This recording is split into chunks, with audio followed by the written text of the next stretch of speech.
Vous pensez qu'il faut des dizaines de milliers d'abonnés, une agence prestigieuse ou des années d'expérience pour réussir dans l'immobilier de luxe, et si la réalité était bien différente? Aujourd'hui, je reçois Laetitia Elfassi, fondatrice de Luxe Villa Immobilier, et en seulement quelques années, elle a réussi à construire une marque personnelle forte, à développer une activité dans l'immobilier haut de gamme et génère aujourd'hui la plupart de ses prospects grâce aux réseaux sociaux. Tout ça sans faire de prospection depuis des années. Alors dans cette interview, vous allez découvrir pourquoi avoir une marque personnelle forte est devenu indispensable dans l'immobilier, comment attirer des vendeurs et acquéreurs avec moins de 2000 abonnés, pourquoi la plupart des agents immobiliers utilisent encore mal Instagram, LinkedIn et l'intelligence artificielle, les erreurs qui empêchent de se positionner correctement sur le marché de l'immobilier de luxe, et les stratégies concrètes que Laetitia met en place aujourd'hui au quotidien pour développer son activité immobilière. Le plus intéressant, c'est que certains de ces conseils sont complètement contre-intuitifs, certains vont même à l'opposé complet de ce que l'on entend habituellement dans l'immobilier, alors restez bien jusqu'à la fin de cette conversation, car on va aussi parler de l'évolution de l'intelligence artificielle, de la création d'une marque forte, des contenus qui marchent réellement aujourd'hui,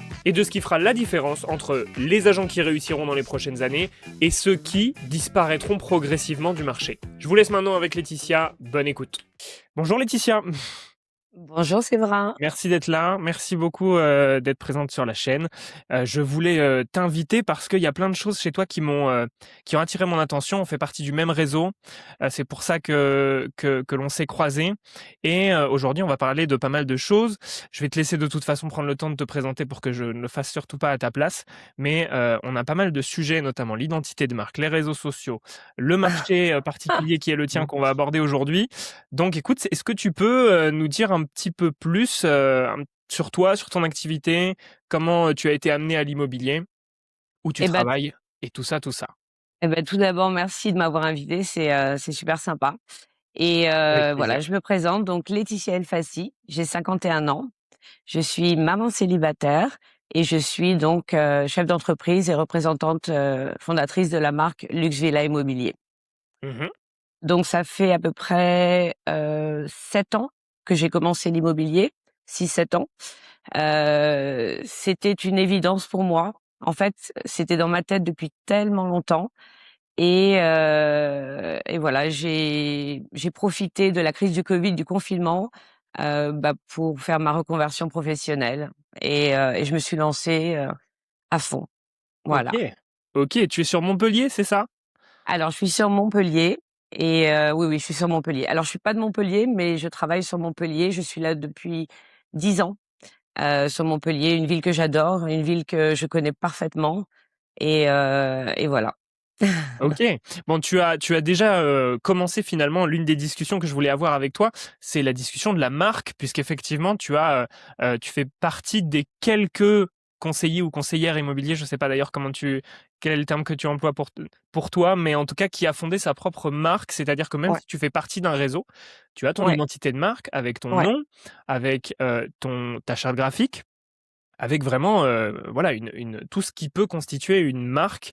Tu travailles plutôt sur un segment haut de gamme, on peut le dire?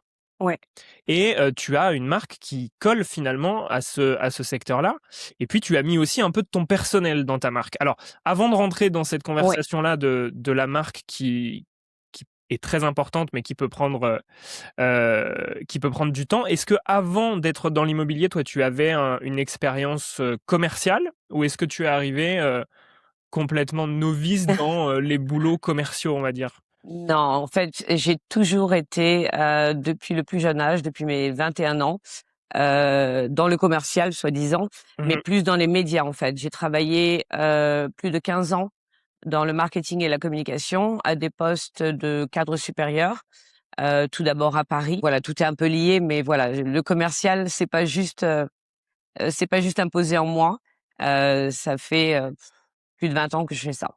Justement, je voulais te poser cette question-là parce que nous, on voit beaucoup de conseillers immobiliers Ouais, depuis des années et c'est vrai que parfois on en a qui ont aucune expérience commerciale du tout OK, OK. et c'est vrai qu'on a un boulot de commerciaux, faut le dire. Puisque, bon Ouais. déjà, on le nom le titre, on va dire, du poste, c'est quand même agent commercial et on commence par se vendre et ensuite on vend des biens. Est-ce que Mmh. pour toi justement, ce côté commercial est indispensable pour commencer l'IMO?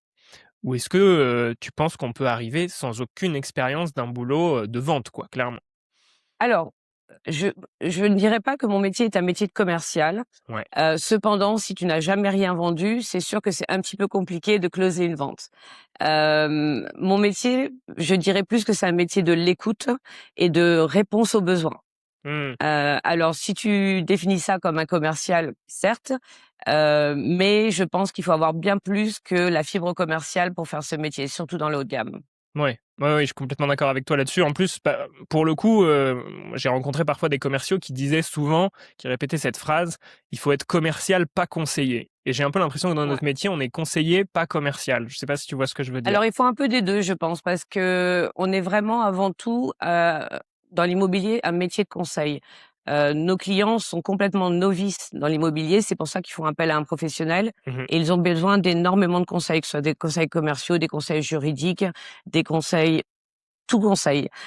Si on n'est pas capable de les conseiller, sur, l'immobilier, sur le marché, sur le secteur, bah, déjà, c'est la base. Ensuite, la vente vient après, mais si on les conseille bien, je Mmh. pense que, on a déjà fait une bonne partie du boulot et surtout, on a gagné un peu en confiance.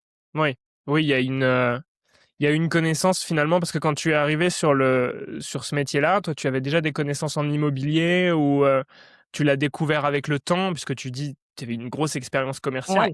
Est-ce que le ouais. côté technique de l'IMO, tu l'as appris sur le terrain? Non, je l'ai pas appris sur le terrain, je me suis formée. Ouais. En fait, quand j'ai démarré l'immobilier, j'ai rejoint un réseau de mandataires où les formations sont très poussées et très fortes, Mmh. que ce soit en présentiel ou en visio et je me suis énormément formée.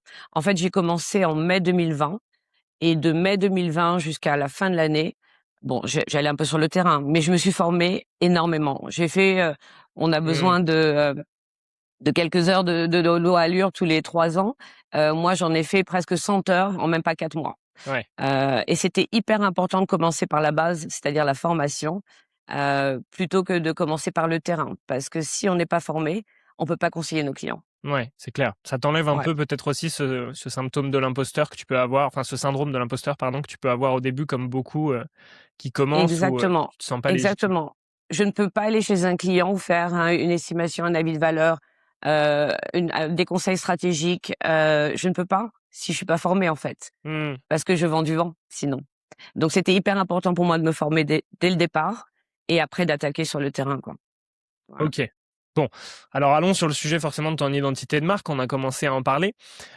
Pour d'abord éclaircir les choses pour tout le monde, hein. Qu'est-ce qu'on veut dire Oui, par identité de marque? En gros, tu vas me dire si c'est ta vision des choses aussi, mais oui. pour moi, une identité de marque, ça définit, d'abord ton service, qui tu es pour délivrer ce service. Donc par exemple, toi, tu Mmh nous mh. l'as tout de suite présenté, tu nous as dit, «Je suis maman». C'est une part, vraiment importante de ton identité de marque, au moins sur les réseaux sociaux, c'est ta marque Mmh personnelle et puis mh. forcément de là, on va découler l'identité visuelle, ce qui est souvent d'ailleurs un peu mépris pour l'identité de marque. Souvent, quand on parle d'identité de marque, les gens pensent tout Ouais, de suite à un logo et des couleurs. Mais en fait, il y a tout ce qu'il y a autour. Et toi, tu as beaucoup défini ça, ce qui est rare souvent pour des ouais, agents co. Est-ce que ça t'est venu dès le début ou est-ce que c'est venu plus tard? Comment tu as eu ce ouais. cheminement-là? En fait, moi, c'était très clair. Pendant le confinement, quand j'ai écrit mon business plan, je savais exactement où je voulais aller. J'ai vécu 15 ans en Australie et là-bas, l'immobilier, c'est complètement différent de la Mmh. France et j'avais des amis dans l'immobilier haut de gamme puisque j'habitais dans les beaux quartiers de Sydney, qui travaillaient. Je les observais, je les enviais aussi. C'était exactement ce que je voulais faire, sauf que j'étais dans les médias et donc j'ai beaucoup observé ce qu'ils faisaient et quand je suis revenue en France, j'ai un petit peu intégré la façon dont ils travaillaient pour écrire mon business plan et mon business plan, depuis le départ, était exactement la vision que j'avais et ce que je fais aujourd'hui. Voilà. Mmh. Donc Donc l'identité de marque, pour moi, c'est hyper important. Quand j'ai démarré, tout le monde m'a dit: «Oh là là, encore une agent immobilier. Tu sais qu'il y en a au moins 400 sur Montpellier. Bon courage». Mais en fait, j'ai mis des œillères et j'ai fait confiance à ce que j'avais écrit et la vision que j'avais et j'ai foncé, en fait. J'ai pas regardé ce que faisaient les autres. mmh. Oui, c'est vrai que quand tu regardes autour de toi, il y a, encore une fois, peu en tout cas en France, parce que c'est très important ce que tu dis pour le coup quand tu parles du marché Ouais. australien. C'est vrai qu'on a un marché français qui est assez différent dans l'immobilier de nos Ouais. confrères anglo-saxons, que ce soit l'Australie, le Canada, la Mmh. Nouvelle-Zélande et les États-Unis, par exemple. Et c'est vrai que beaucoup, eux, même en faisant partie d'un réseau et en étant mandataires, ils vont Ouais, aller créer une identité de marque. Alors, je fais juste une toute petite parenthèse juridique pour ne pas mener bien sûr. des collègues dans le mauvais sens. Il faut quand même attention que vous soyez identifiable comme étant agent co. C'est-à-dire, il Ouais, faut que votre nom de réseau soit visible, bien sûr, que à certains endroits, il y ait votre fameux numéro RSAC, le numéro d'agent complètement. commercial. Ça, c'est la loi, sinon on peut se prendre des petites amendes et je sais d'ailleurs que c'est arrivé, particulièrement dans notre réseau parfois, quand c'est pas visible que vous êtes agent co, mais quand vous respectez ces règles-là, si votre réseau l'autorise, vous pouvez développer votre identité de marque Exactement, et exactement. donc oui, tu t'es fait aider pour ça ou est-ce que c'est vraiment alors tu travailles dans les médias, donc tu avais peut-être déjà une notion de ça? Ouais. En fait, je me suis pas fait aider. Mes 15 ans d'expérience dans le marketing et la com, m'ont énormément servi Mmh. et ce que je faisais pour les autres, je l'ai appliqué pour moi. Donc dans mon business plan, il y avait vraiment un plan marketing hyper précis et je me souviens, le premier mandat exclusif que j'ai pris sur une grosse maison, c'était il y a 5 ans et il y a 5 ans, on n'était pas trop dans les vidéos, on n'était pas trop et ben, Mmh. j'avais fait une vidéo, pour présenter la villa et je me rappelle, j'étais une des premières et aujourd'hui, je la revois dans les souvenirs et je me dis: «Et ben, voilà, ce que j'avais fait il y a 5 ans, bah, aujourd'hui, je continue à le faire et je le développe et je le peaufine et Mmh. voilà, c'est voilà». Oui, aujourd'hui, on a des chiffres qui sont sortis pour te dire, c'est des statistiques, alors ça a été mené par plusieurs organismes, mais notamment, je crois que c'est au Canada, si je me rappelle de la source, Ouais. qui sont des statistiques donc menées par les plateformes de diffusion qui nous disent qu'une annonce avec vidéo, ramène 4 fois plus de demandes de Mmh. renseignements. Alors pas forcément plus de visites, mais déjà 4 fois plus de demandes de renseignements Ouais, qu'une annonce qui n'en a pas. Donc bien sûr, effectivement, tu étais un peu, en à la avance genèse. là-dessus. Ouais. Alors moi, je mets pas forcément les vidéos dans mes annonces. Ouais.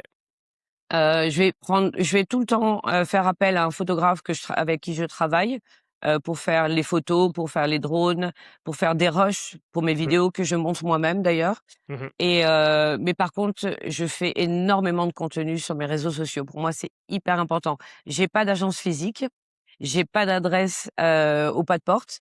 Par contre, mes réseaux sociaux, c'est ma vitrine et je suis très connue pour mes bureaux nomades. Donc je suis un petit peu partout avec mon bureau nomade et les gens commencent à me connaître. Voilà et ils font appel à moi grâce au réseau. OK, tu peux nous en parler un peu plus de ton bureau nomade? Ça consiste en quoi?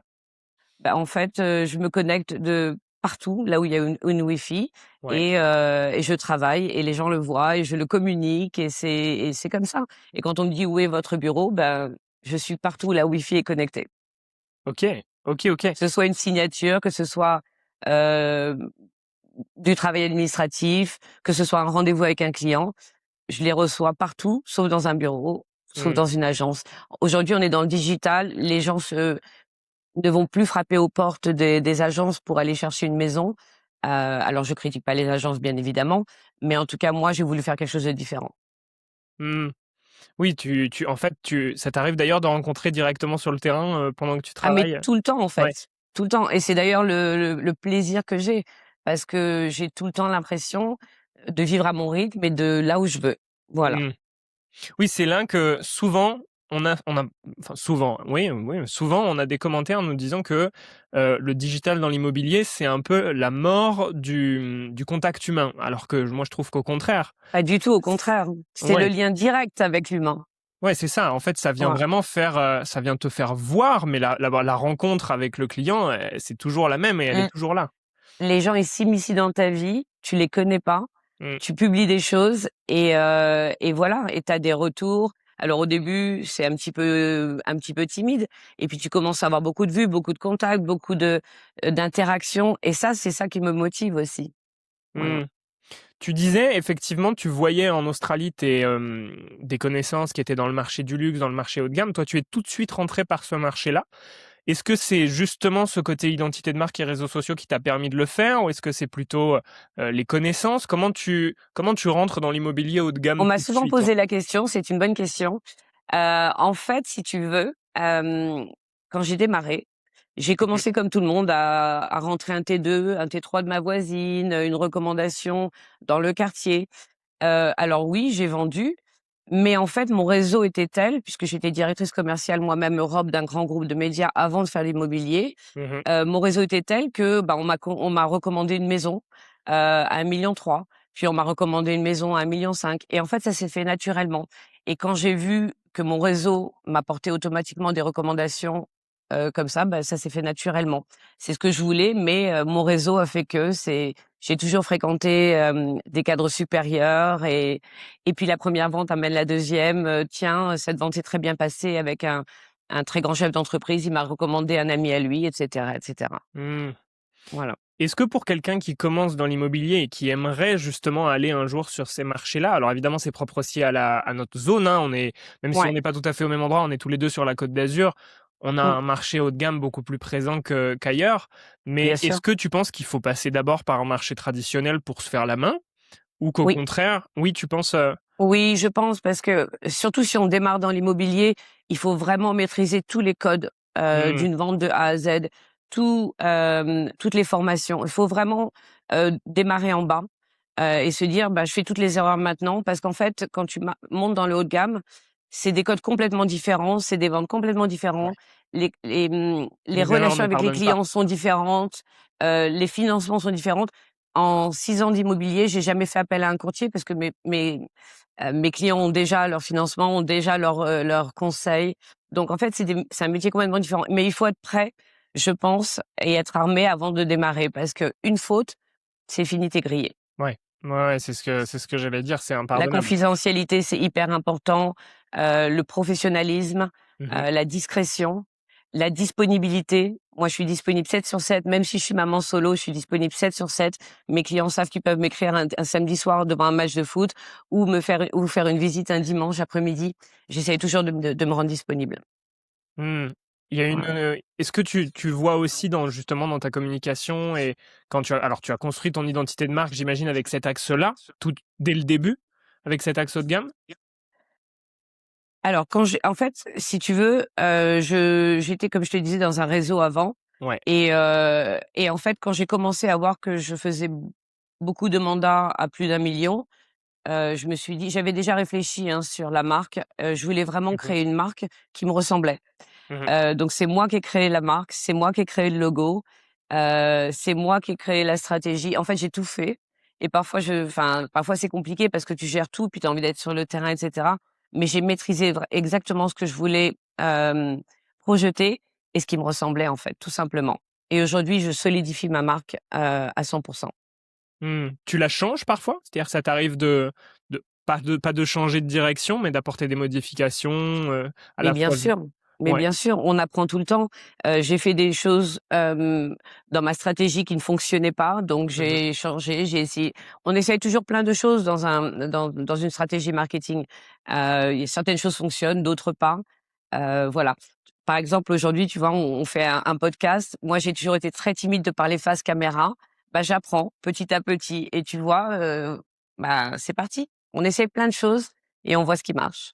Oui, c'est clair qu'il y a tu as pas peur de l'inconfort, en fait. Tu as pas peur de ce Alors, je dirais pas que j'ai pas peur, mais je tente et de toute mmh. façon dans la vie, on n'apprend que de ses échecs et on évolue comme ça. Stop! Je prends quelques secondes pour vous dire que si vous êtes encore sur cette vidéo, c'est certainement qu'elle vous intéresse. Alors n'hésitez pas, c'est le moment de vous abonner, de nous laisser un j'aime. Et si vous regardez cette vidéo sur téléphone, vous avez une nouvelle fonctionnalité sur YouTube. Il vous suffit de cliquer sur les 3 petits points en dessous de la vidéo et de cliquer sur Boost. Ça nous aide énormément pour le référencement de cette vidéo. Alors je vous laisse tester cette nouvelle fonctionnalité. Si vous avez besoin d'un coup de main dans votre communication et particulièrement dans la communication de votre activité immobilière, vous pouvez simplement prendre un rendez-vous gratuit via la description de cette vidéo pour qu'on fasse le point ensemble sur votre activité. Allez, je vous laisse tranquille et de retour à l'interview. Donc tu as déjà un petit peu parlé des différences entre les marchés traditionnels et le marché haut de gamme. Effectivement, donc tu l'as dit, il y a la discrétion, les financements sont pas les mêmes. Il y a une exigence aussi sur la mise en valeur des biens. Enfin, en tout cas ici, Ouais. je le vois vraiment. Voilà, on doit venir avec du matériel, on doit venir Mmh. ou alors avec un photographe professionnel. Ouais. Il y a d'autres grosses différences que tu as vues, toi, quand tu es passé d'un marché à l'autre? Alors, déjà, tu l'as dit, hein, faire appel à des prestataires comme des photographes, des vidéastes, des monteurs. Mmh. Hem, il faut en fait que ce que tu vas faire est super premium. C'est hyper important. Tu peux pas dire je vais vendre une maison à 3 millions et venir avec ton iPhone et faire quelques photos et se dire ça y est, je la publie sur les sites immobiliers, j'attends que ça arrive. Mmh. Donc c'est vraiment la communication et la communication premium est super importante. Je vais vérifier à quelle heure, l'exposition du soleil est sur la piscine pour caler mon shoot. Je vais revenir le soir pour faire des photos au crépuscule. Mmh. Je vais faire des tonnes de rushs vidéo pour en sélectionner, heu, quelques-unes pour faire une vidéo de 60 secondes parce que plus de 60 secondes, c'est mort. Enfin, ça prend et parfois une vidéo peut me prendre 2 heures de montage. Alors certes, je pourrais prendre un prestataire pour le faire, mais pour l'instant, j'aime encore le faire, voilà. Oui, là, tu Mais parles de vidéos. c'est hyper important d'offrir dans ta stratégie à ton client, quand tu prends le mandat, c'est de dire: «Je vais faire ça, ça, ça et c'est mon point de différence». Mmh. Voilà. D'autant plus, j'ai envie de dire, quand on est mandataire quelque part, parce que c'est vrai que je ne sais pas si c'est la même chose sur toi à Montpellier, mais nous ici, sur la région niçoise, on a des grosses agences qui sont en place et Ouais, qui ont une marque avec complètement, laquelle on peut difficilement rivaliser. Évidemment, je pense à complètement, Barnes, Sotheby's, complètement. tous Des ces superbes géants-là. marques. Ce sont des superbes marques, on les a également ici, tu vois? Ouais. Moi, la différence que j'ai, c'est que j'ai pas besoin de prendre 40 mandats heu, pour faire du business, tu vois? Je vais même refuser des mandats. Mmh. Moi, si je fais, allez, 10 ventes à l'année, mais je suis tranquille. Donc quand je vais prendre un mandat avec un client, c'est parce que je veux le vendre et c'est Mmh. parce que je vais le vendre. Je vais le travailler, je vais aller jusqu'au bout pour le vendre, quitte à le proposer à des confrères si j'ai pas les acquéreurs, si j'ai pas d'appel. J'ai une stratégie où je vais pas lâcher pour vendre ce mandat. Mmh. Donc je préfère prendre moins de mandats, mais les travailler à fond, que d'en prendre 40, d'avoir une belle vitrine et de rien vendre. Voilà. Ouais, c'est clair. Mmh. Donc finalement, si tu devais conseiller à un nouveau mandataire aujourd'hui qui te dit, «Moi, j'aimerais un jour travailler dans le luxe, qu'est-ce que je dois faire?» Si tu Bah, devais retenir fonce. quelques points, qu'est-ce que tu lui Bah, dirais de en fait, que ce soit dans n'importe quoi, quand tu as envie de faire quelque chose, mais fais-le, quoi. ouais, Donc prends un papier, un crayon, écris ta petite stratégie, observe ce que font tes concurrents et fais-le à ta sauce. ouais. En fait, il y a que les gens qui ont peur qui n'y vont pas. Si tu as envie de faire quelque chose, mais fonce à 100. Observe ce que font tes concurrents, écris comment tu le referais et vas-y, quoi. Mmh, c'est clair. Il y a pas de limite. Tout le monde peut le faire si vraiment tout le monde peut faire tout ce qu'il veut si vraiment il s'en donne les moyens. C'est ça. Il Voilà. faut se former, il faut Il comprendre, faut se former, il faut observer la concurrence, il faut avoir une stratégie, mais vraiment, carrée dès le départ avant de se lancer. Il faut mmh apprendre les codes un petit peu du luxe qui sont un petit peu différents de l'immobilier normal. Voilà, mais après, tu te prépares, tu y arrives quoi, hein, il y a pas de raison, hein. ouais, ouais, ouais, c'est clair, c'est clair. Tu as parlé aussi forcément, je reviens un petit peu sur le côté identité de marque, Ouais. tu as parlé du fait que tu étais maman, Oui. que tu as choisi d'inclure dans ton identité de marque puisque c'est Ouais. ta marque personnelle, hein. Yes. On est des personnes, enfin, je veux dire, on n'est pas Peugeot, on n'est pas Citroën, notre marque, Non. nous, c'est nous. Ouais. Hem, Comment tu as choisi de l'inclure? Est-ce que aussi c'était dès le début? Est-ce que ça a été peut-être un peu dur aussi de dévoiler un peu Ouais. sa vie personnelle, dans sa marque? Bah, en fait, ça, ta question revient à celle de tout à l'heure en disant: «Est-ce que tu as fait des erreurs? Est-ce que tu as changé ton fusil d'épaule?» Bah, Mmh, en fait, j'ai testé pas mal de choses et je me suis rendu compte, en fait, que les gens n'avaient pas juste envie de voir des maisons à la vente et des maisons vendues. Ils ont envie de voir une personne, une vraie personne, savoir c'est qui clair. elle est, ses faiblesses, ses forces, son quotidien. C'est ça qui fait que les gens s'attachent à toi. C'est ça qui fait que les gens ont confiance en toi. Donc c'est sûr que c'est pas facile de toujours tout dévoiler, mais j'ai envie de donner aux gens ce qu'ils ont envie de voir et c'est moi, tout simplement, ma vie au quotidien. Je suis quelqu'un de normal, je suis pas juste, professionnelle de l'immobilier, donc j'avais envie de leur donner un petit peu, bah, une ouverture sur qui je suis, tout simplement. Ouais, c'est Voilà. clair que ça aussi, c'est quelque chose qu'on entend nous très, très souvent. C'est, dès qu'on va sur ce type comment dire, pas de prise de position, mais tu vois ce que je veux dire, où on fait le choix de mettre en avant, par exemple, qu'on est maman, ou on fait le choix de mettre en avant ceci, cela. Souvent, on entend, oui, mais je vais me fermer des portes. Parce qu'il y a des Ouais, gens, par exemple, à qui ça va pas plaire que je sois maman ou ce genre de choses. Et à chaque fois, nous, c'est vrai que moi, j'ai tendance à leur dire, vous allez attirer des clients qui vous ressemblent. Donc, autant leur dire ouais, tout de suite qui vous êtes. Est-ce que toi, exactement. on Et t'en a tu parlé sais, parfois de ce côté maman que tu mets en avant? Tu as senti que ça tissait un lien avec les clients, ça mais tu permettait. sais, je vais te dire, l'immobilier, surtout l'immobilier haut de gamme, enfin en tout cas l'immobilier, c'est un métier de l'humain, Mhm, d'accord? Tes clients, c'est des gens comme toi et moi. Un jour ils vendent, un jour ils achètent, mais c'est des gens comme toi et moi. Ils sont aussi parents, ils ont aussi une vie, ils vont boire un verre, etc. Et ils savent très bien que je suis maman solo. Donc quand parfois ils me demandent une visite à 18h, ben je peux pas, je dois aller chercher mon fils à l'école. Et parfois même j'ai amené mon fils a 10 ans. Parfois même je l'ai amené en visite, en contre-visite. Et plusieurs fois, il m'a porté chance. D'ailleurs, au mois de juin, j'avais une contre-visite pour des clients américains qui avaient juste ce jour-là. C'était le jour du 8 mai même, je m'en souviens. mhm. Ils étaient juste là pour visiter, contre-visiter la maison, une maison à 2 millions. Et je dis: «J'ai pas le choix, je suis obligée de venir avec mon fils, c'est férié, mais il y a pas de problème». Il est venu, il s'est mis dans son coin et il y a eu, une offre et on a signé le compromis au mois de juin. Donc les gens comprennent, c'est la vie, quoi. Dès l'instant où tu restes professionnel, tu fais ton job et c'est tout ce qui suffit, en fait. Hmm. Voilà. Mais les gens acceptent que tu sois maman solo, ils acceptent que tu aies besoin d'aller chercher ton fils à l'école. Heu, mais voilà, si je suis pas disponible à 16h30 pour faire une visite, je vais leur proposer samedi ou même dimanche. On trouve une solution. Ouais, c'est clair que être pro, ça veut pas dire être un robot, quoi. On est humain. Exactement, Hmm. exactement. On travaille dans l'humain. Oui, je te disais, tu as abordé rapidement le sujet des réseaux sociaux avec tes vidéos Ouais. de visite de biens. Sur quoi tu publies principalement aujourd'hui? Sur quelle plateforme? Et quel type de contenu aussi d'ailleurs? Alors, pour les sites immobiliers, c'est tous les sites haut de gamme, hein. Oui. Maintenant, sur les réseaux sociaux, je me focalise principalement sur Instagram, sur Mhm, LinkedIn, un peu sur Facebook, mais c'est vraiment pas, mon cœur de cible. Mon cœur de mhm. cible, c'est vraiment un mélange entre Instagram et LinkedIn. Ok. Sur LinkedIn, en fait, j'ai un réseau qui est énorme. Quand je vivais en Australie, je travaillais avec beaucoup de cadres supérieurs, j'étais cadre supérieur, donc j'ai un réseau international que j'ai conservé Mhm, et j'ai vraiment travaillé, sur l'acquisition de profils qui étaient ma cible sur LinkedIn. Donc tous les jours, je rajoute des profils qui sont ma cible et voilà. J'ai même fait une vente grâce à LinkedIn, il y a 2 ans, mhm. sur un bien off market que je publiais et un de mes, followers sur LinkedIn m'a envoyé un message privé: «J'aimerais bien la visiter». On a vendu Hmm. 1,3 million. Ouais, c'est clair. C'est clair. Et c'est une stratégie gratuite, faut le préciser. Mais LinkedIn, oui, ça ne complètement. coûte Mais rien. par contre, ça demande beaucoup de rigueur, ça demande Ouais. du professionnalisme, des automatismes parfois que je n'ai pas. Mais il f i vraiment, je préfère avoir 2 réseaux que je travaille parfaitement, plutôt Mhm. que d'élargir sur plein de réseaux et faire n'importe quoi. Ouais, c'est clair. Parce que ça prend du temps, c'est chronophage. Mmh. Oui, là-dessus, c'est ce qu'on appelle, privilégier la profondeur à la largeur, c'est-à-dire aller avant tout mieux vaut choisir un ou 2 réseaux que vous allez bien faire et bien maîtriser, Exactement, plutôt que de publier exactement, partout sans stratégie.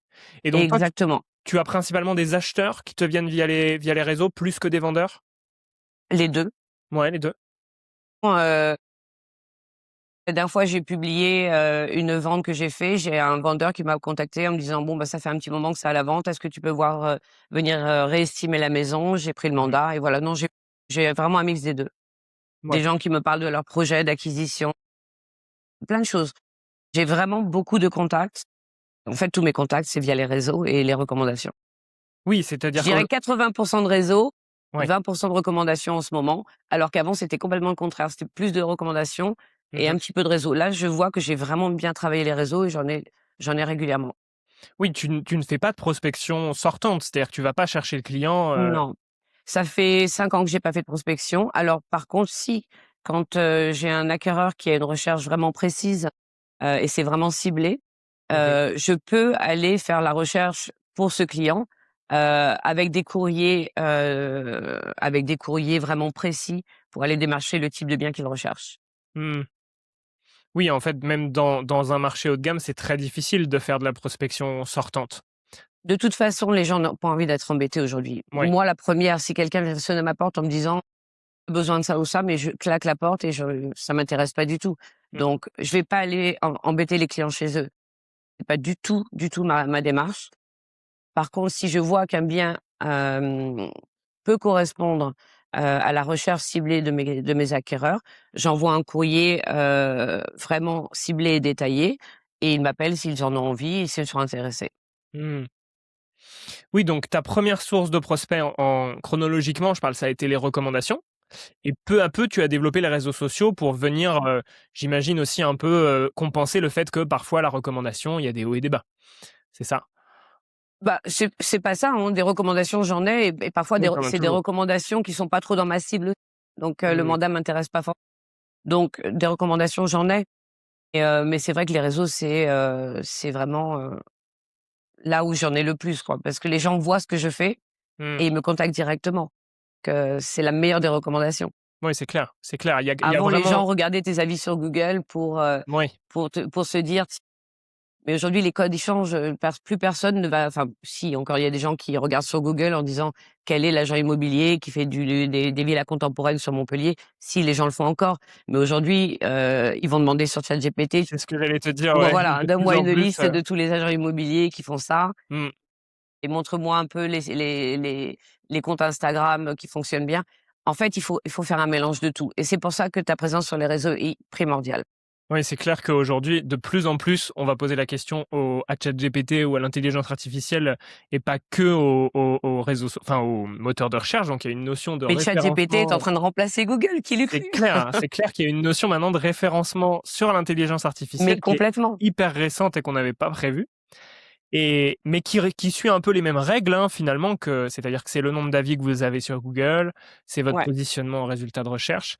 ouais. Mais c'est vrai que alors tu me fais penser à un collègue, que j'ai vu la semaine dernière, que je salue, Jean-Claude, si tu passes par ici et qui est, super justement, super commercial, qui est dans l'immobilier depuis longtemps et en fait, pour la première fois, il est allé à un rendez-vous où il y avait la fille du propriétaire, qui était là et qui lui a dit: «Oui, mais en fait, Jean-Claude, je te le dis tel qu'il me l'a répété, hein, quand je tape ton nom sur internet, heu, tu n'es pas sur Google», sous-entendu donc il avait pas de fiche Google Business Ah, «et je ne te trouve pas sur les réseaux» et elle lui a ah. dit cette phrase qui l'a marqué: «Tu es personne». Oh! Alors que c'était quelqu'un justement qui avait énormément d'expérience, qui réalisait beaucoup de transactions, mais qui avait délaissé ce côté présence en ligne et même face à un client qui était plutôt âgé, il y avait la fille derrière qui lui a dit ça: «Oui, mais je tape ton nom sur internet, je te trouve pas» et il y a une notion maintenant de je pense qu'on se reconnaîtra, tu me diras si tu fais la même chose que moi, mais les gens qui regarderont la vidéo se reconnaîtront dedans aussi.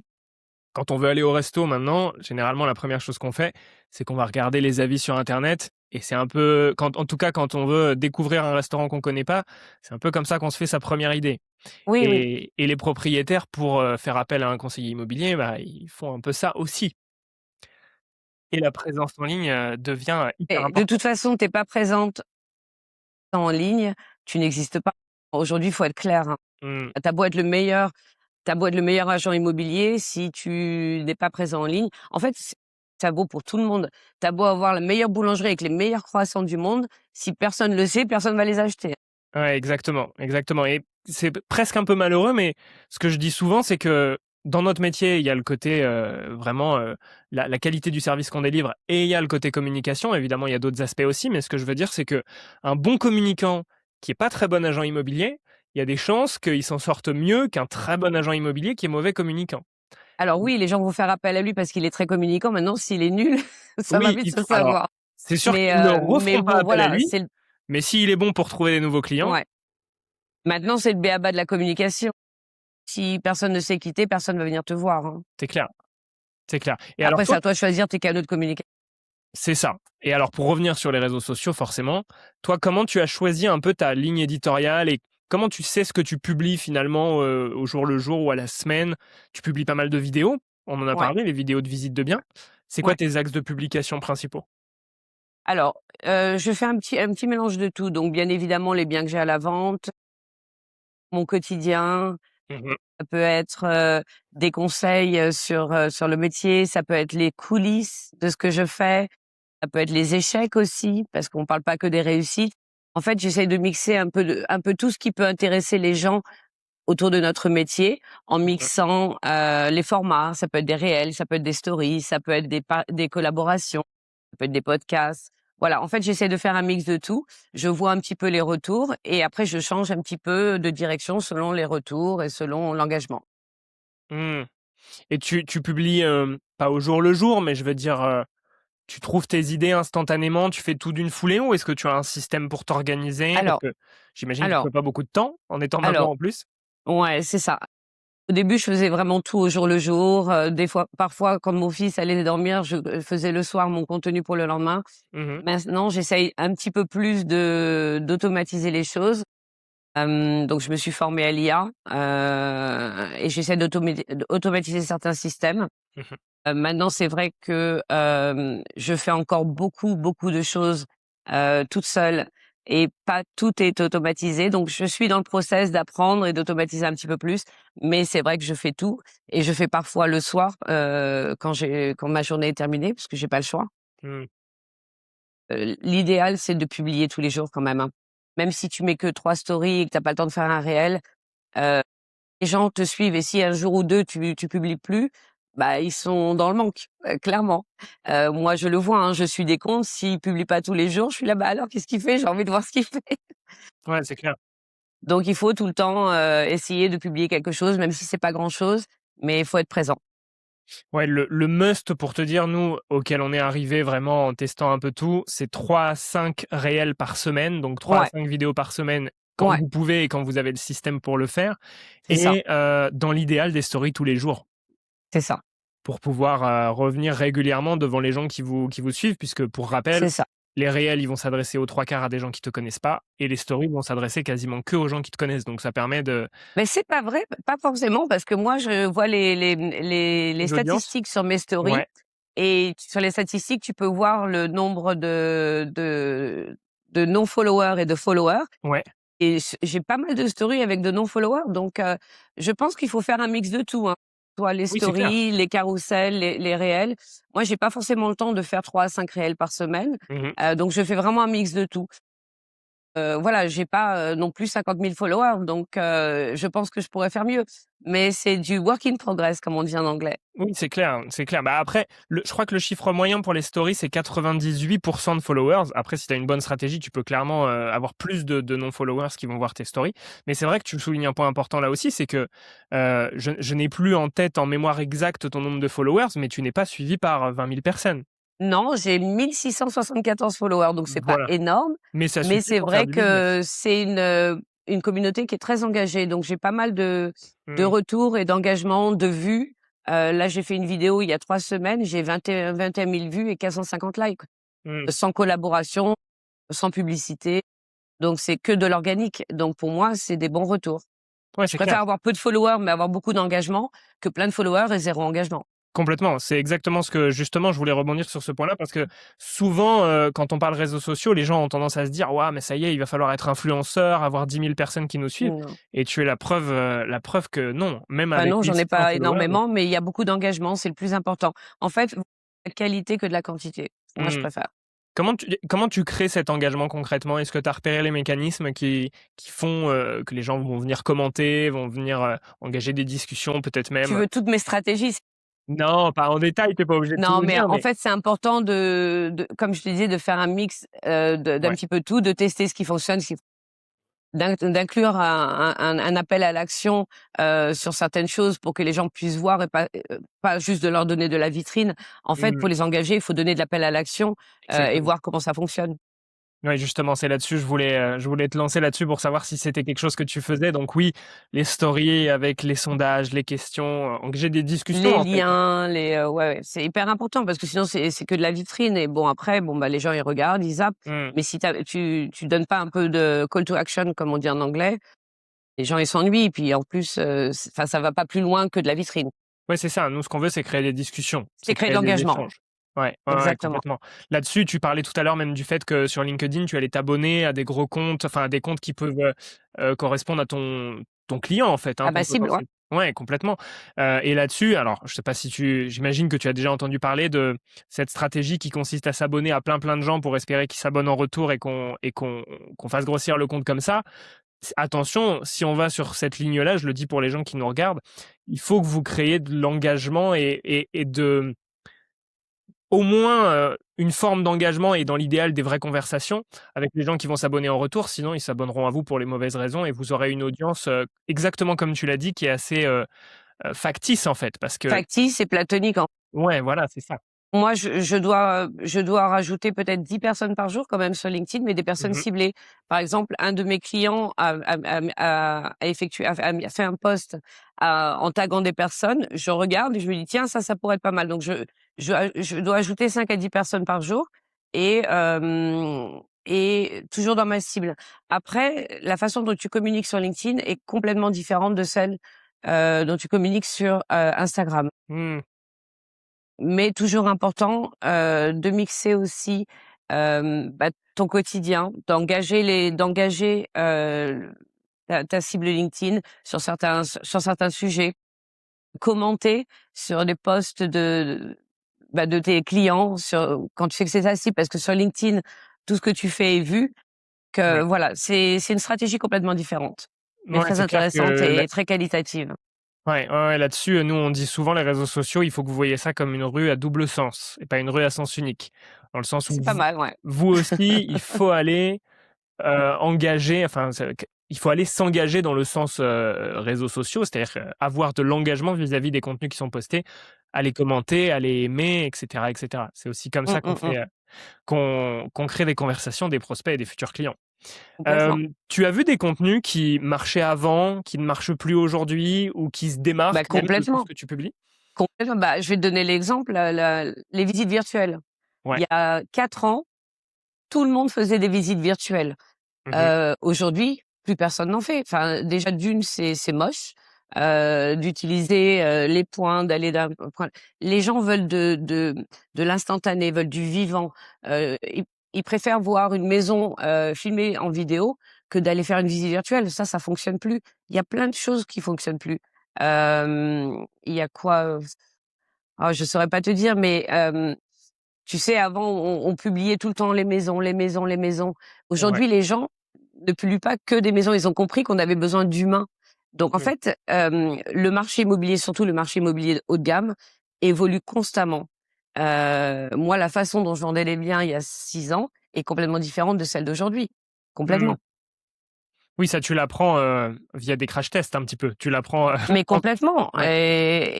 Et comme je disais tout à l'heure, c'est hyper important de tout le temps voir, ce que font tes concurrents et de l'adapter à ta sauce. Mmh. Ouais, c'est Et clair. après voir ce qui fonctionne pas et voilà, Il y a pour souvent évoluer. une question qui revient, excuse-moi, justement là-dessus, sur la concurrence ou, parce que l'étude concurrentielle, c'est un très bon moyen de trouver ses idées. Et il y a souvent la question du plagiat, forcément, où on se pose la question, mais il faut que je fasse quelque chose qui a pas été fait avant. Mmh. Heu, voilà, c'est ce que j'allais te dire. Qu'est-ce que tu penses de ça? Est-ce que tu y as été confronté? Tu regardes un peu ce que font tes concurrents aussi? Est-ce qu'il faut A faire original tout le temps? alors, moi, j'essaie vraiment d'être fidèle à moi-même et de faire ce que moi j'ai envie. Et Mmh. souvent, ça m'a porté préjudice parce que je me suis plantée. Mais j'aime faire ce que j'aime moi, et c'est comme ça que je me suis fait démarquer dès que j'ai démarré, au bout d'un an. Heu, j'ai je me suis fait reconnaître parce que j'ai fait des choses qui me ressemblaient à moi, et même si parfois ça n'a pas fonctionné, je me suis trompée. Donc je vais toujours rester vraie à moi-même, comme on dit: «True to yourself». Hem, alors oui, je vais regarder un peu ce que font les autres, mais ça m'intéresse pas trop, en fait. Mmh. Je vais juste regarder ce qui fonctionne pas sur le marché. Je vais pas forcément regarder des concurrents, locaux. Je vais regarder des concurrents à l'international. Je vais regarder, Ouais. plein de choses, en fait. Et moi, je me nourris pas de ce que font mes concurrents à Montpellier. Je me nourris de ce que font les concurrents à l'international. Les big, les gros. Ouais, c'est clair, on dit Voilà. souvent, on le voit souvent et pour avoir discuté, alors moi pour le coup le marché australien je le connais pas. Par contre le marché canadien, j'ai beaucoup discuté avec des Canadiens et souvent les conseillers immobiliers de là-bas disaient, bah, pour connaître des Français, on a l'impression que ce qui arrive chez vous, c'est un peu ce qui s'est passé chez nous il y a 2-3 ans et qu'il y a Mais cette oui, espèce de décalage qu'on voit souvent. mais Donc, complètement, mais même en Australie, hein, la on est même chose, complètement ouais. en décalage. Donc, bah, c'est comme ça que je me suis fait connaître parce que j'ai fait ce qui fonctionnait en Australie dès le départ et Mm. ça n'était pas encore arrivé ici. Moi, j'ai fait la vidéo il y a 5 ans. Ouais, ouais, c'est clair. Ouais, en fait, tu as vu, on peut presque être médium sur ce qui va se passer sur notre marché quand on regarde un peu ce qui se passe ailleurs. Quand on veut vraiment réussir, on se contente pas de regarder ce que font les concurrents dans ta ville, on regarde ce qui se fait à l'international. Mm. C'est clair, c'est clair. Et puis, il y a aussi ce truc où on pourra jamais faire du 100% original. Moi, souvent, parce que, comme je te disais, il y a cette peur un peu de plagier.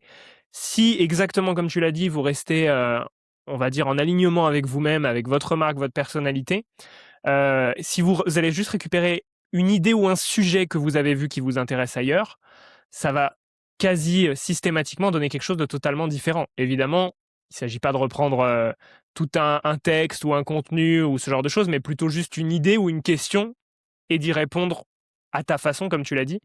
Toi, typiquement, alors donc, on a parlé de vidéos de biens, on a parlé tu m'as dit de conseils, tu mets du lifestyle aussi beaucoup. Finalement, Beaucoup tu de fais pas lifestyle. que de l'immobilier dans tes réseaux Bah, sociaux. comme je te disais, hein, les gens ont envie de connaître la personne, pas juste la professionnelle de l'immobilier. Ils Ouais. veulent savoir qui tu es, quelle est ta personnalité. Et voilà, c'est hyper important, je pense, hein. Et tu es toujours Je ne fais visible. pas que vendre des maisons, j'ai une vie. Ouais, c'est clair, c'est clair. Et tu es toujours visible dans ton contenu. C'est-à-dire que souvent, on entend aussi cette question, est-ce que je peux faire un compte Instagram pour mon activité dans l'immobilier sans qu'on me voie parce que je suis pas à l'aise? Alors, tu sais, quand j'ai démarré, bah, c'est des choses que j'ai appris. J'avais Ouais. un compte perso et un compte pro. Mmh. Sur mon compte perso, je mettais vraiment toutes les choses perso, qui me concernaient et c'est un compte privé. D'ailleurs, je l'ai toujours, mais je m'en sers quasiment plus. Parce que pourquoi? J'ai commencé petit à petit à intégrer du perso, il y a 2 ans sur mon compte pro et j'ai Mmh. vu que ça fonctionnait énormément. Alors je vais pas tout mettre, hein, et puis je mets pas mon fils tout le temps, je le mets tout le temps de dos, enfin voilà. Mais je vais rajouter beaucoup de personnel, dans mon Instagram et c'est vrai que ça fonctionne plus, l'engagement est plus là. Du coup, je publie quasiment plus rien sur mon compte perso et je fais un Mmh. mix des 2 sur mon compte pro, sans non plus noyer, les gens de ma vie très personnelle. Je reste quand même très superficielle, je montre pas tout. Ouais. Bah, il y a aussi un peu ce côté où aujourd'hui on voit de plus en plus de comptes qui sont, on va dire, soit dirigés, soit, fournis avec l'intelligence artificielle et donc ça fait quelque chose de très impersonnel, Ouais, je sais de pas. de très lisse, on va dire et dès qu'on te voit toi, en fait, on se dit: «Ah OK, il y a quelqu'un. Il y a Ah quelqu'un bah, derrière les ce gens, truc». ils veulent voir toi, ils ont pas envie de voir de l'intelligence artificielle, enfin, je pense pas. Mmh. Sinon, enfin, quelqu'un qui va te confier, son bien à la vente dans lequel il vit, a pas envie de le confier à un robot. Ouais, c'est clair, c'est clair. Alors justement, rebondissons sur l'intelligence artificielle.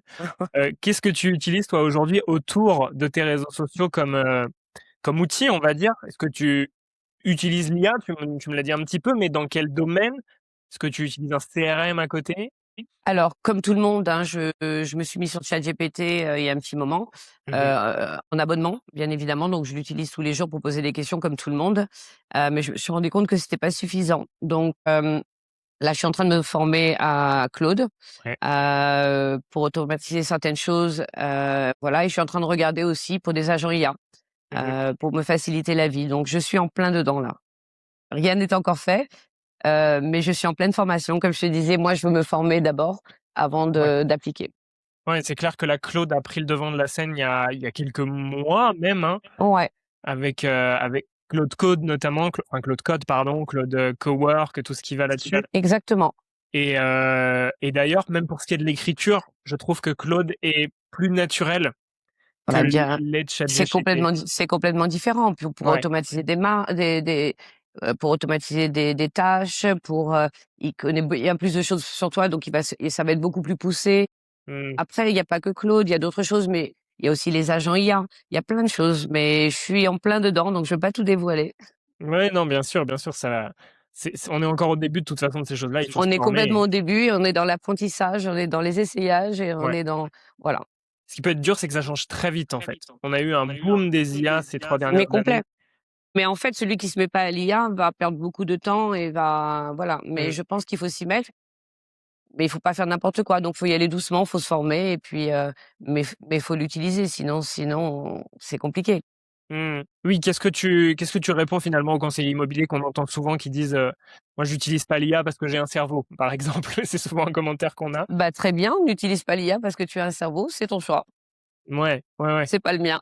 Mais malgré tout, moi ce que je compare souvent ça typiquement à l'arrivée, tu vois, des soit de la voiture, du moteur, de même, tu vois, pour venir d'un milieu un peu plus rural, l'arrivée du tracteur dans les champs. Ben, en fait, que vous soyez d'accord ou pas, vous allez vous faire devancer par ceux qui l'utiliseront, tôt ou tard. Bah, tôt ou tard, bien sûr, parce que, mine de rien, ça simplifie quand même beaucoup de choses, ça Mmh. automatise beaucoup de choses, ça te montre des angles que tu n'as auxquels tu n'as pas forcément pensé, Ouais. donc utiliser intelligemment, je pense que ça peut vraiment t'amener plus loin. Maintenant celui qui ne veut pas l'utiliser, c'est un choix, mais c'est clair qu'on peut vite se faire devancer si on reste sans IA du Mmh. tout. Tu utilises l'IA générative, c'est-à-dire la génération d'images, de vidéos, ce genre de choses? Alors un petit peu, pas tant que ça. Non, pas encore tant que ça. En fait, j'en ai fait un peu, mais j'aime pas trop modifier les choses. Mmh mh. Alors je l'utilise un petit peu, mais pas pour les biens, par exemple. Je Ouais. préfère, pour les biens, je préfère vraiment rester clair et propre avec un bon photographe, Ouais. voilà. Mais je l'utilise en générative, mais pour, le perso, pas pour le pro. Mmh. Ouais, je trouve que justement, on parlait des comptes qui sont un peu lissés à l'IA.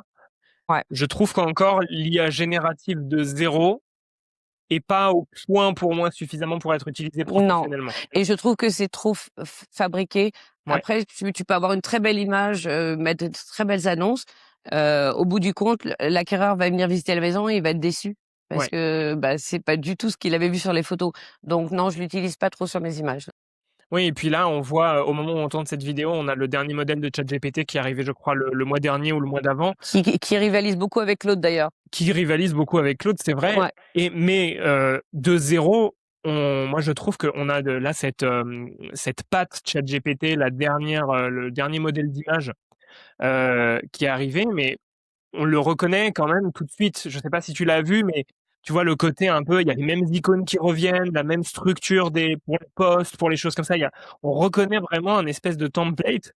mais Quand vous complet, mais quand vous complet. utilisez ChatGPT de zéro, ça malheureusement, ça se voit encore, sachez-le. Mais complet, bah, moi j'ai, bah, après il y a des scripts, hein, faut savoir poser les bons scripts, hein, Ouais. Ouais, sur ouais. ChatGPT, hein.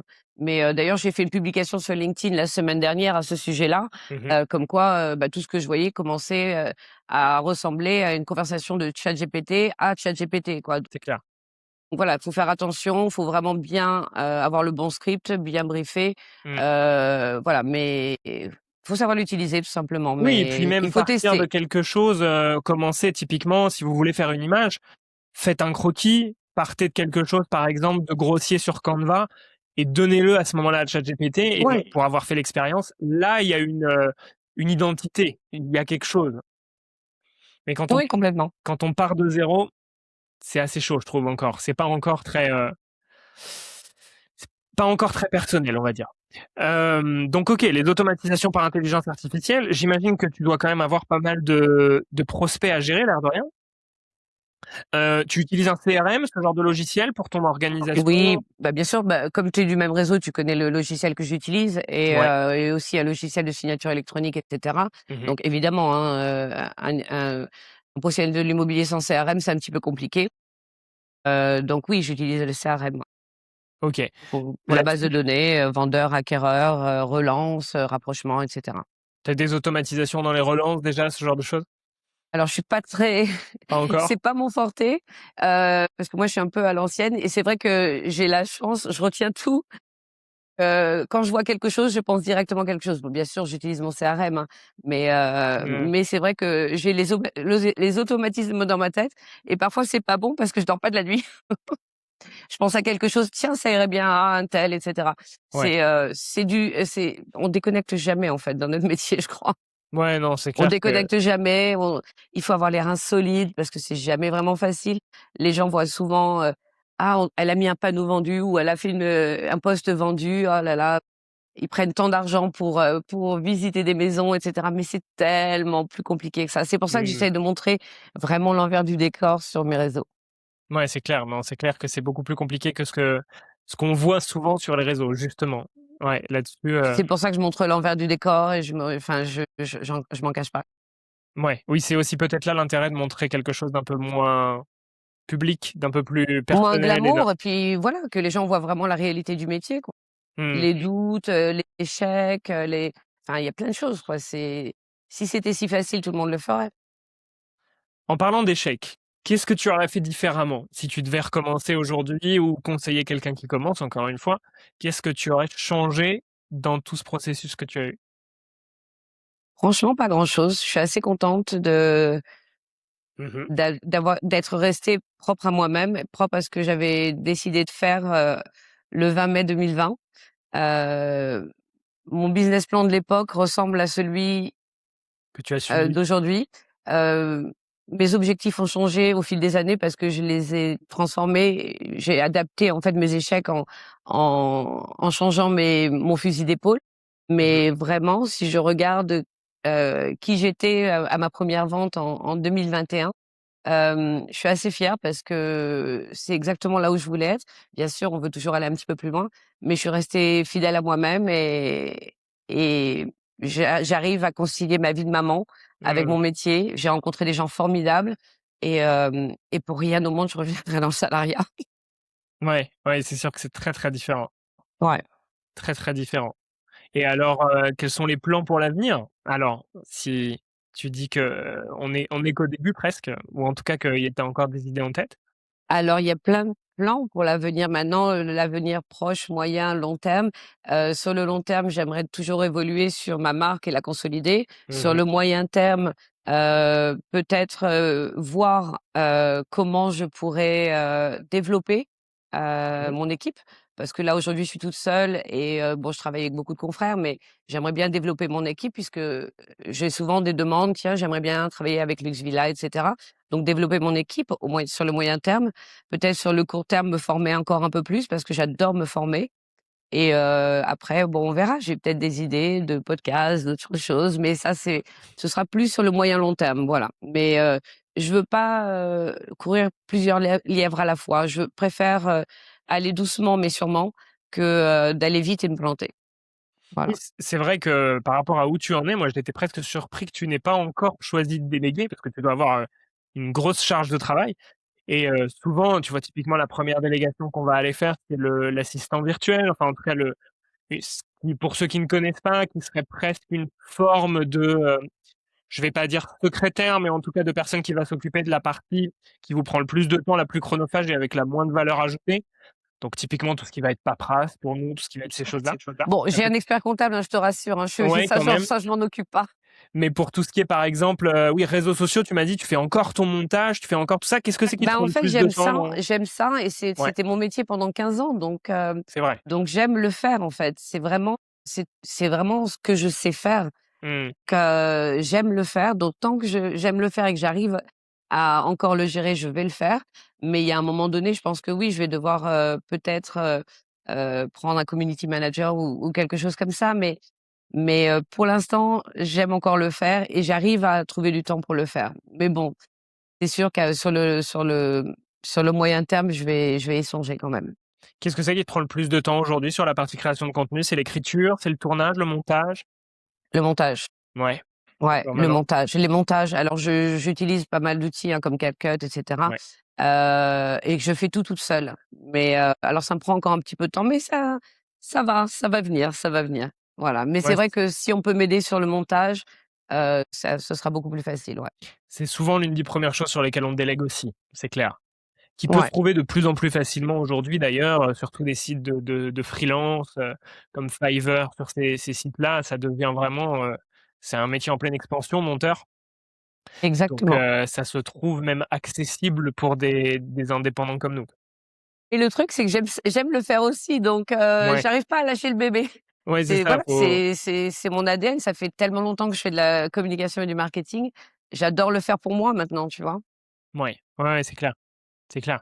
Bah, tu as de la chance parce que c'est il y en a beaucoup où c'est la partie, la plus détestée généralement de la création de contenu, c'est le montage. Mais alors après, tu fais des montages assez poussés ou est-ce que tu restes sur quelque chose de simple aussi? Parce que souvent, on Je a fais envie de de faire tout. des choses Je tellement fais des poussées. choses poussées, je fais des choses plus simples, Ouais. mais je maîtrise vraiment ce que je fais, donc je fais tout, Et que ce soit poussé ou plus simple, mais ouais, je suis assez, enfin, c'est mon métier, enfin, c'était mon métier avant, donc je sais faire et tu et vois un lien je me forme tout le temps.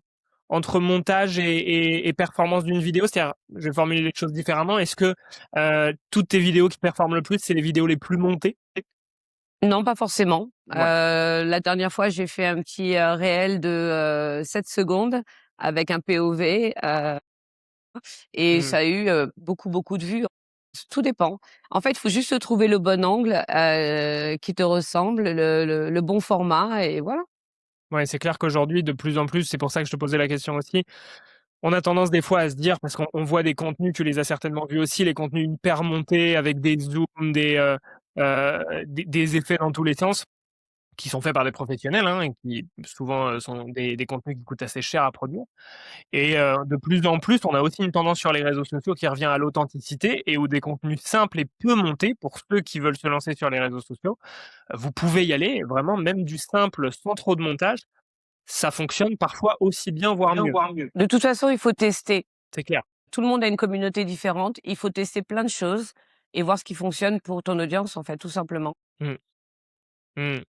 Ouais, complètement et c'est pas forcément, investissement pécunier que vous allez mettre en matériel ou même en montage Tu qui as va un bon définir. iPhone, un trépied, un éclairage, des micros, c'est bon. Ouais, c'est clair, on n'a pas besoin de plus. Non, Super, bah, écoute alors qu'avant, justement, avant, on avait besoin de matériel super professionnel, un ouais. vidéaste, un machin. Aujourd'hui, tu as un bon iPhone, un bon trépied, un micro et un peu d'éclairage et tu peux faire plein de choses. Mmh. Ouais, c'est clair que le matériel aujourd'hui, enfin, on a tous, dans nos téléphones, on a tous l'équivalent d'une caméra qui coûtait plusieurs dizaines de milliers d'euros il y a 10 ans. Donc, il faut en profiter. Merci beaucoup pour tous ces conseils et tous ces retours. Est-ce qu'il y a des sujets que tu veux aborder avant qu'on se quitte, en plus, des choses que tu avais en tête qui sont importantes pour toi? Non, pas forcément. Je pense qu'on a couvert pas mal de choses. Ouais, C'est assez complet. Mais en tout cas, je voulais te remercier vraiment pour m'avoir approché, pour m'avoir demandé, de donner mon avis, de me présenter. C'est très sympa. Je te avec remercie grand beaucoup plaisir. Ça m'a fait plaisir et aussi d'avoir j'espère que tes certains conseils vont aider, oui, d'autres personnes et voilà. non, c'est clair. Non, mais je suis sûr que de toute façon, il y a beaucoup de choses dont tu as parlé et en fait, paradoxalement, pour être tout à fait transparent, on est dans le même réseau, mais on ne se connaissait pas, avant cet entretien et je trouve que je te rejoins sur beaucoup de choses que tu as citées Merci. et heu et je suis sûr que c'est des conseils qui serviront beaucoup, mais en tout cas, bah, c'est avec plaisir que qu'on a fait connaissance et merci beaucoup pour cette petite heure Merci à ensemble. toi, c'est vrai et au plaisir. À bientôt. À bientôt.